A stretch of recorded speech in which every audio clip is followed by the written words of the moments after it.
दोस्तों, MKG के classes में आपका हार्दिक अभिनंदन है। मैं बी एम देवंदा।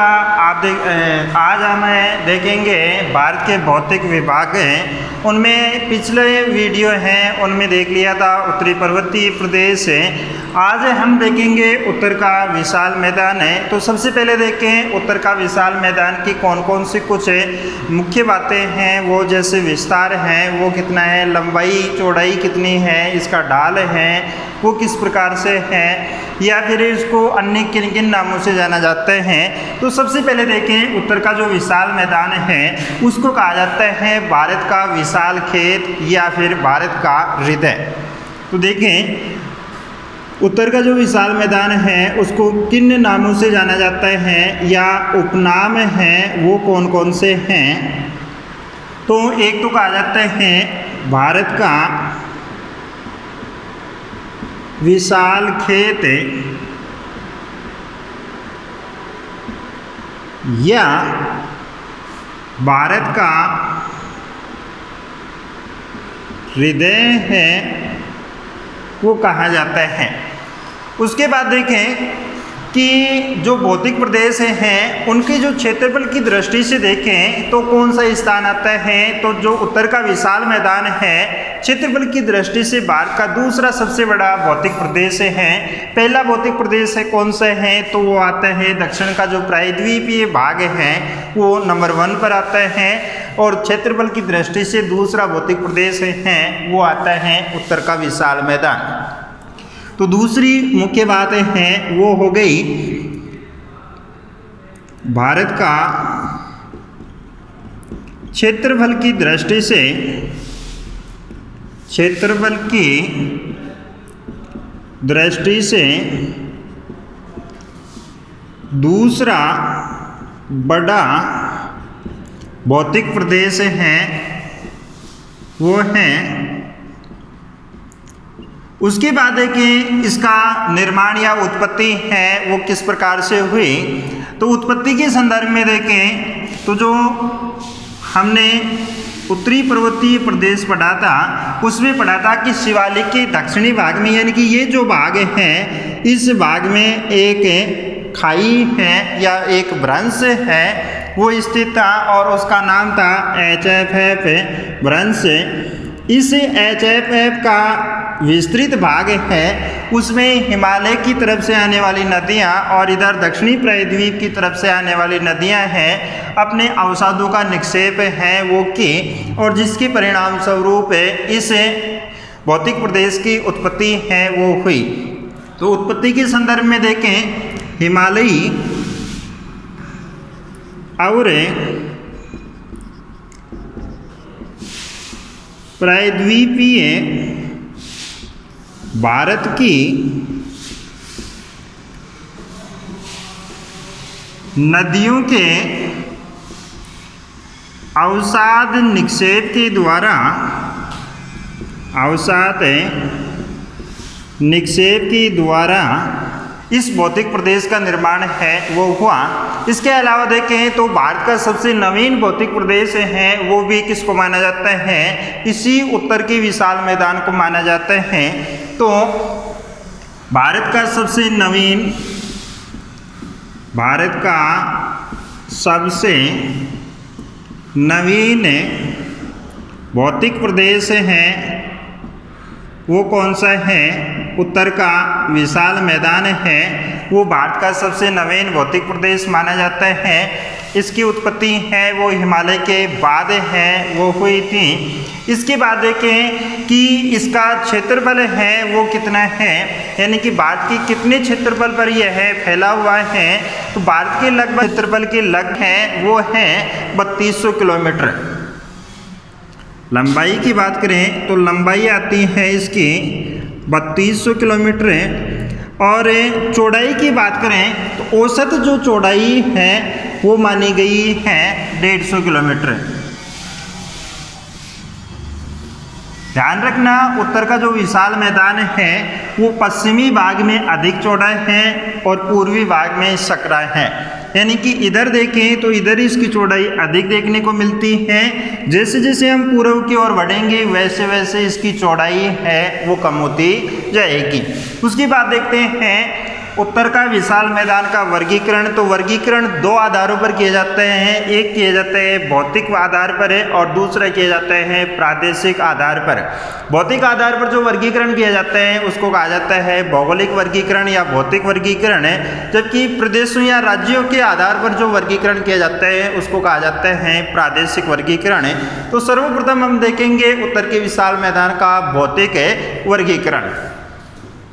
अब देखते हैं उत्तर के विशाल मैदान का भौतिक विभाजन है। तो भौतिक विभाजन में उत्तर के विशाल मैदान को 4 भागों में है वो बांटा जा सकता है। 4 भाग हैं, वो कौन कौन से हैं? सबसे पहले आता है बाबर प्रदेश, उसके बाद आता है तराई प्रदेश है, तीसरा आता है बांगर और अंतिम आता है खादर है। तो देखें 4 भौतिक भाग हैं वो कौन कौन से हैं। पहला भाग आता है बाबर प्रदेश, बाबर प्रदेश, उसके बाद दूसरा भाग आता है तराई प्रदेश और तीसरा भाग है वो आता है बांगर प्रदेश, बांगर प्रदेश। अंतिम जो भाग है वो आता है खादर प्रदेश। सबसे पहले देखें कि यहाँ पर इनकी कुछ पारिभाषिक शब्दावली हैं वो होती हैं कि बाबर किसे कहते हैं, तराई क्षेत्र हैं वो किसको कहा जाता है, बांगर और खादर हैं वो किसे कहा जाते हैं। तो सबसे पहले देखते हैं हम बाबर प्रदेश के बारे में कि बाबर क्षेत्र हैं वो किसको कहेंगे। तो ऐसा क्षेत्र है जिसमें नदियां हैं, कंकड़ पत्थर गोलाश्म आदि का जमाव है वो करती हैं और उस कंकड़ पत्थर या गोलाश्म युक्त क्षेत्र को बाबर क्षेत्र है वो कहा जाता है। अब नदियां किन क्षेत्रों में कंकड़ पत्थरों का जमाव करती हैं? तो जैसे हिमालय से निकलने वाली जो नदियां हैं वो जैसे ही मैदानी भाग में प्रवेश करती हैं तो सबसे पहले क्या है कि यहाँ पर ढाल है वो अधिक रहता है। अधिक ढाल के कारण अपने अपर्दन क्षमता और अपर्दन परिवहन है, अपरदित पदार्थों का जो परिवहन है वो अधिक मात्रा में करती हैं। मैदानी भाग में प्रवेश करने पर अचानक यहाँ पर ढाल में कमी आती है, ढाल में कमी है वो आती है और उस कमी की परिणाम स्वरूप है ये पदार्थों का निक्षेपण है, जो बड़े पदार्थ हैं उनका निक्षेपण करना प्रारंभ कर देते हैं और उस क्षेत्र को बाबर प्रदेश है वो कहा जाता है। फिर उसके बाद देखें कि बाबर प्रदेश के अन्य कौन कौन सी विशेषताएं हैं वो पाई जाती हैं, यह किस क्षेत्र में पाया जाता है। तो जो शिवालिक श्रेणी है उसके पर्वतपदीय भाग में पाया जाता है। इसको हम कह सकते हैं कि शिवालिक का जो तलहटी वाला जो क्षेत्र है उसमें बाबर प्रदेश का विस्तार है वो पाया जाता है। फिर देखिए विस्तार किन नदियों के मध्य पाया जाता है। तो इधर नदी गुजरती है सिंधु नदी, उस सिंधु नदी से लेकर इधर जो तीस्ता नदी गुजरती है उस तीस्ता नदी तक इसका विस्तार है वो पाया जाता है। तो सबसे पहले देखें बाबर प्रदेश कहाँ पर स्थित है। तो शिवालिक श्रेणी के तलहटी क्षेत्र में, तलहटी क्षेत्र में इसका विस्तार है वो देखने को मिलता है। फिर देखिए किन नदियों के मध्य बाबर प्रदेश है वो स्थित है। तो सिंधु और तीस्ता नदियों का जो मध्यवर्ती भाग है, सिंधु और तीस्ता नदियों के मध्य का जो भाग है उसमें इसका विस्तार है वो पाया जाता है। उसके बाद देखिए इसकी चौड़ाई है वो कितनी पाई जाती है। तो 8 किलोमीटर से लेकर 16 किलोमीटर तक इसकी चौड़ाई है वो देखने को मिलती है। चौड़ाई की बात करें 8 किलोमीटर से लेकर 16 किलोमीटर तक इसकी चौड़ाई है वो देखने को मिलती है। फिर देखिए इस क्षेत्र की सबसे बड़ी विशेषता है वो क्या है कि बड़े बड़े जो गोलाश्म हैं वो जमा हो जाते हैं और डाल में अचानक परिवर्तन आने से नदियां हैं जलधाराओं में विभक्त हैं वो हो जाती हैं। जब ये नदियाँ इन गोलाश्मों के भीतर से बहती हैं तो दूर से देखने पर नदियाँ धरातल पर बहती हुई दिखाई नहीं पड़ती हैं। इस कारण इस क्षेत्र में जो नदियाँ बहती हैं उनको गुम्फित नदियों की संज्ञा है वो दी गई है। अब यहाँ से प्रश्न बनता है कि उत्तर के विशाल मैदान के किस भाग में गुम्फित नदियां हैं वो प्रवाहित होती हैं, प्रवाहित होती हैं।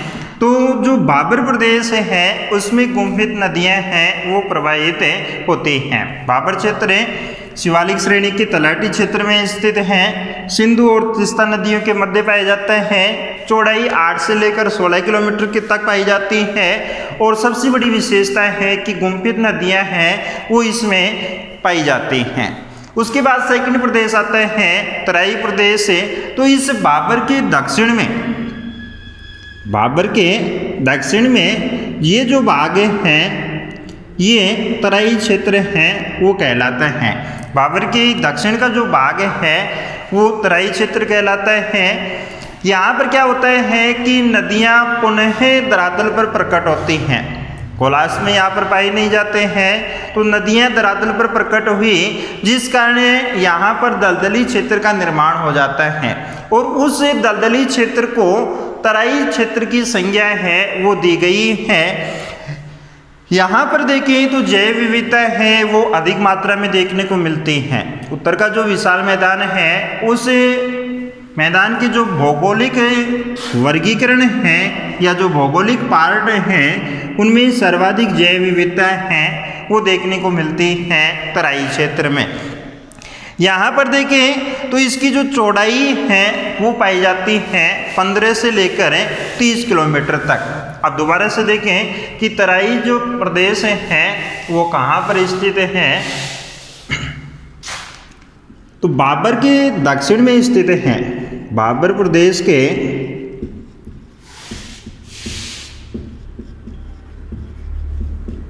दक्षिण में स्थित हैं।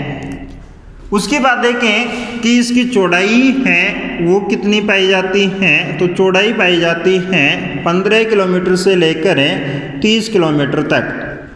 उसके उपरांत देखें तो इस तराई प्रदेश है सबसे बड़ी विशेषता क्या है कि गुम्फित नदियाँ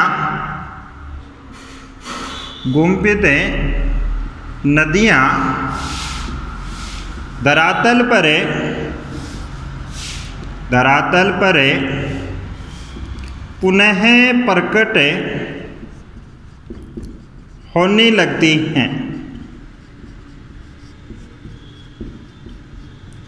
ठीक है, जिस कारण एक दलदली क्षेत्र का निर्माण है वो होता है। प्रश्न बनता है कि कौन सा भाग दलदली क्षेत्र के रूप में जाना जाता है, तो जो तराई प्रदेश है वो दलदली क्षेत्र के रूप में माना जाता है। फिर तीसरा जो प्रदेश है वो आता है बांगर प्रदेश है। और बांगर प्रदेश कहेंगे किसे, मैदानी भाग का वह क्षेत्र जिसमें प्रतिवर्ष नदियों के बाढ़ का पानी नहीं पहुंचता है, उस भाग को बांगर प्रदेश की संज्ञा है वो दी जाती है। यानी कि सामान्यतः 3 से 4 वर्षों के अंतराल पर यहाँ पर बाढ़ का पानी है वो पहुंचता है। दूसरे अर्थों में कह सकते हैं कि पुराने जलोढ़ों का जो क्षेत्र है उसको बांगर प्रदेश है वो कहा जाता है। अब देखिए बांगर प्रदेश की विशेषता कुछ है, तो बांगर प्रदेश की सबसे बड़ी विशेषता है वो पाई जाती है कि इस क्षेत्र में वायु अपर्दन के कारण कोमल मिट्टी है वो हट जाती है, जिस कारण कंकड़ पत्थर युक्त धरातल है वो दिखाई देता है। और उस कंकड़ पत्थर युक्त धरातल को स्थानीय रूप से भूड़ की संज्ञा है वो दी जाती है। ये जो भूड़ होते हैं इनमें देखें तो कैल्शियम कार्बोनेट की जो ग्रंथियां हैं वो पाई जाती हैं। अब देखें बांगर प्रदेश हैं वो किसे कहेंगे, तो नदियों की पुरानी जलोढ़ जो क्षेत्र हैं, पुराने जलोढ़ के क्षेत्र को बांगर है कहा जाता है, बांगर कहा जाता है। या फिर हम कह सकते हैं कि ऐसा क्षेत्र जहाँ पर ऐसा क्षेत्र जहाँ पर नदियों के बाढ़ का पानी प्रतिवर्ष नहीं पहुंच पाता हो, नहीं पहुंच पाता हो तो उस क्षेत्र को बांगर कहा जाता है। फिर देखिए कि बांगर क्षेत्र में मृदा अपरदन के कारण कंकड़ पत्थर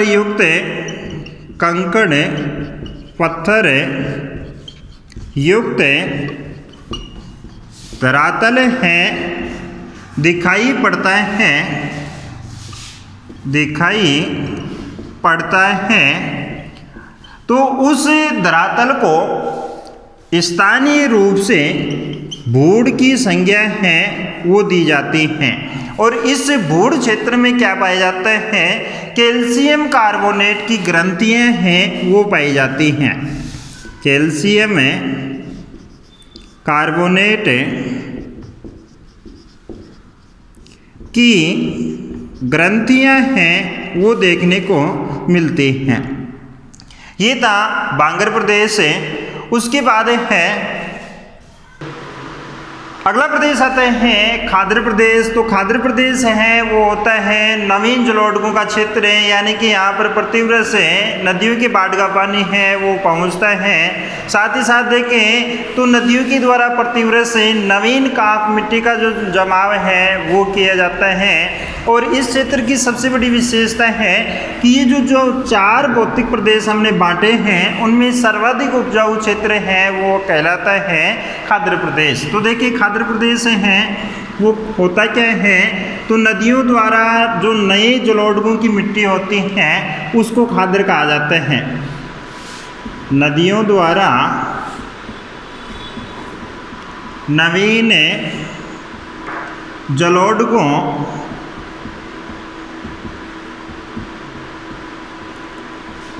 का जो भाग है वो खाद्र क्षेत्र के नाम से जाना जाता है। फिर देखें तो जो सर्वाधिक उपजाऊ क्षेत्र के रूप में